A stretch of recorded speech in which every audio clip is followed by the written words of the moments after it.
ಅಫಜಲ್ಪುರ ಪಟ್ಟಣದಲ್ಲಿ ಕುಡಿಯುವ ನೀರಿಗೆ ತೀವ್ರ ಅಭಾವ ಉಂಟಾಗಿದ್ದು ಸಾರ್ವಜನಿಕರು ಸಂಕಷ್ಟ ಅನುಭವಿಸುತ್ತಿದ್ದಾರೆ ಎಂದು ನೇತಾಜಿ ಯುವ ಘಟಕ ಅಧ್ಯಕ್ಷರಾದ ಗೌರಿಶಂಕರ್ ಹೆಗ್ಗಿ ಅವರು ಆಕ್ರೋಶ ವ್ಯಕ್ತಪಡಿಸಿದ್ದಾರೆ. ಪಟ್ಟಣಕ್ಕೆ 3-4 ದಿನಕ್ಕೊಮ್ಮೆ ಮಾತ್ರ ಕುಡಿಯುವ ನೀರು ಸರಬರಾಜು ಮಾಡಲಾಗುತ್ತಿದ್ದು ಅದು ಸಹ ಸಮರ್ಪಕ ಹಾಗೂ ಶುದ್ಧವಾಗಿಲ್ಲ. ಇದರಿಂದ ಸಾರ್ವಜನಿಕರು ಕುಡಿಯುವ ನೀರಿಗೆ ಪರದಾಡುವಂತಾಗಿದೆ ಎಂದು ಆರೋಪಿಸಿದರು. ಅಲ್ಲದೆ ಪಟ್ಟಣದಲ್ಲಿ ನಡೆಯುತ್ತಿರುವ ರಸ್ತೆ ಕಾಮಗಾರಿಗಳು ವಿಳಂಬವಾಗುತ್ತಿರುವುದರಿಂದ ಬೀದಿ ಬದಿಯ ವ್ಯಾಪಾರಸ್ಥರು ತೀವ್ರ ಸಂಕಷ್ಟಕ್ಕೆ ಸಿಲುಕಿದ್ದಾರೆ. ಅಂಗಡಿಗಳನ್ನು ನಡೆಸಲು ಸೂಕ್ತ ಸ್ಥಳವಿಲ್ಲ. ಜೀವನೋಪಾಯಕ್ಕೂ ತೊಂದರೆಯಾಗುತ್ತಿದ್ದು ಆರ್ಥಿಕ ನಷ್ಟ ಅನುಭವಿಸುತ್ತಿದ್ದಾರೆ. ಆದ್ದರಿಂದ ರಸ್ತೆ ಕಾಮಗಾರಿಗಳನ್ನು ಗುಣಮಟ್ಟದೊಂದಿಗೆ ತ್ವರಿತ ರೀತಿಯಲ್ಲಿ ಪೂರ್ಣಗೊಳಿಸಿ ವ್ಯಾಪಾರಸ್ಥರು ತಮ್ಮ ವ್ಯಾಪಾರವನ್ನು ಸುಗಮವಾಗಿ ನಡೆಸಲು ಅಗತ್ಯ ವ್ಯವಸ್ಥೆ ಕಲ್ಪಿಸಬೇಕು ಎಂದು ಒತ್ತಾಯಿಸಿದರು.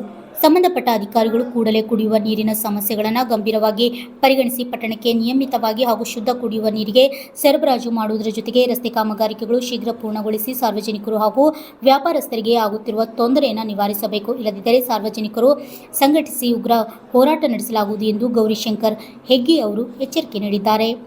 ಚನ್ನು ಹಿಂಚಕೆರೆ, RJ32 ಕನ್ನಡ ನ್ಯೂಸ್, ಅಫಜಲ್ಪುರ. ಇವತ್ತು ಅಫಜಲ್ಪುರ ತಾಲೂಕಿನಲ್ಲಿ ನೀರಿನ ಪೂರ್ತಿ ಏನಾಗಿದೆಯಪ್ಪ ಅಂದರೆ ಎರಡು ತಿಂಗಳಾಯಿತು. ಇವತ್ತು ವಾರಕ್ಕೊಮ್ಮೆ ನೀರು ಬಿಡ್ತಾರೆ, 15 ದಿನಕ್ಕೊಮ್ಮೆ ನೀರು ಬಿಡ್ತಾರೆ. ಅದು ನೀರು ಬಿಟ್ಟಿದ್ವಿ 23 ವಾರ್ಡವ. 23 ವಾರ್ಡದಲ್ಲಿ ಒಟ್ಟು ಚರಂಡಿದು ನೀರು ಇವತ್ತು ನೀರು ಹೊಂಟೋ ಚರಂಡಿ ನೀರು ಕುಡ್ಲಿಕ್ಕೆ ಇವತ್ತು ಜನರು ಚರಂಡಿ ನೀರು ಕೊಟ್ಟು ಇವತ್ತು ಆರೋಗ್ಯ ಕೆಡ್ಸ್ಕೊಳ್ತಾರೆ. ಆದರೆ ನೀರಿನ ವ್ಯವಸ್ಥೆಗೆ ಯಾರೂ ಇವತ್ತು ಮಾತಾಡ್ತಾ ಇಲ್ಲ. ಆ ಕಾರಣ ಇವತ್ತು ನಾವು ಚೀಫ್ ಆಫೀಸರ್ಗೆ ಮಾತಾಡಿದ್ರೆ ಚೀಫ್ ಆಫೀಸರ್ ಇವಾಗ ಬರ್ತಾವೆ ನಾಳೆ ಬರ್ತಾವೆ ಅಂತ ಹೇಳುತ್ತಿದ್ದಾರೆ. ಆದ ಕಾರಣ ದಯವಿಟ್ಟು ನೀರು ಅದಕ್ಕೆ ದಯವಿಟ್ಟು ಹೇಳ್ತೀವಿ ನಿಮಗೆ. ಇಲ್ಲಾದರೆ ಬರಲಿಲ್ಲ ಅಂದರೆ ನಾವು ನಿಮಗೆ ಎಚ್ಚರಿಕೆ ಕೊಡ್ತೇವೆ. ಇವತ್ತು ಮೇನ್ ನಮ್ಗೆ ಶರೀರಕ್ಕೆ ಆರೋಗ್ಯವಾಗಿ ಬೇಕಾದ್ರೆ ನೀರು ಇಂಪಾರ್ಟೆಂಟ್ ಇರುತ್ತೆ. ನೀರಿನೊಂದೇ ನಾವು ಕೇಳುತ್ತೆ. ನಿಮ್ಗೆ ರಾಜಕಾರಣಿಗಳಿಗಾದ್ರಿ ಅಧಿಕಾರಿಗಳಿಗೆ ನೀರಿನೊಂದೇ ಕೇಳುತ್ತೆ. ಮತ್ತೇನು ನಿಮ್ಗೆ ಬೇರೆ ಏನೂ ಕೇಳ್ತಾ ಇಲ್ಲ. ಆದ ಕಾರಣ ದಯವಿಟ್ಟು ಪ್ರತಿನಿತ್ಯ ನೀರು ಫಿಲ್ಟರ್ ಆಗಿ ನೀರು ಬಿಡಬೇಕು.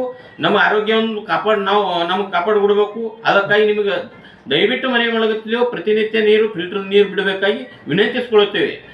ಈಗ ಮತ್ತೊಂದು ವಿಶೇಷವಾಗಿ ಅಫಜಲ್ಪುರ ತಾಲೂಕಿನಲ್ಲಿ ತಹಶೀಲ್ ಆಫೀಸದಿಂದ ನಿಂಬಾಳದವ್ರ ಪೆಟ್ರೋಲ್ ಪಂಪ್ದವರೆಗೆ ಅಗಲೀಕರಣ ರಸ್ತೆ ನಡೀತಾ ಇದೆ. ಅದು 2 ವರ್ಷ ಆಯಿತು. 2 ವರ್ಷದಿಂದ ಇವತ್ತು ಅದು ನಿಧಾನಗತಿಯಿಂದ ನಡೆದಿದೆ ಮತ್ತು ಕಳಪೆ ಕಾಮಗಾರಿ ಆಗಿದೆ. ಇದು ಅಫಜಲ್ಪುರ ತಾಲೂಕಿನ ಎಲ್ಲ ಜನರಿಗೂ ಗೊತ್ತು. ಆದರೂ ಏನು ಮಾಡ್ತಾ ಇಲ್ಲ.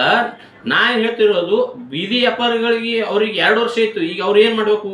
ಅವ್ರ ಸಂಸಾರ ಹೆಂಗೆ ನಡೆಸಬೇಕು? ಅವ್ರ ಬದುಕು ಹೆಂಗೆ ಕಟ್ಕೋಬೇಕು? ಆದ ಕಾರಣ ತುರ್ತಗತಿಯಲ್ಲಿ ಜಲ್ದಿ ಸ್ಪೀಡಾಗಿ ವರ್ಕ್ ಮಾಡಿ ಅವರಿಗೆ ಒಂದು ಬದುಕು ಕಲ್ಪಿಸಿಕೊಡಬೇಕು. ಅವ್ರಿಗೊಂದು ಅಂಗಡಿ ಹಾಕಲಿ ಅಥವಾ ಏನೇ ಆಗಲಿ ಅವರಿಗೊಂದು ಬದುಕು ಕಲ್ಪಿಸಬೇಕು. 2 ವರ್ಷದಿಂದ ನಿಧಾನಗತಿ ಆದರೆ ಬೀದಿ ವ್ಯಾಪಾರದ ಬದುಕುಗಳು ಯಾವ ರೀತಿ ಆಗುತ್ತೆ ನೀವೇ ವಿಚಾರ ಮಾಡಿ.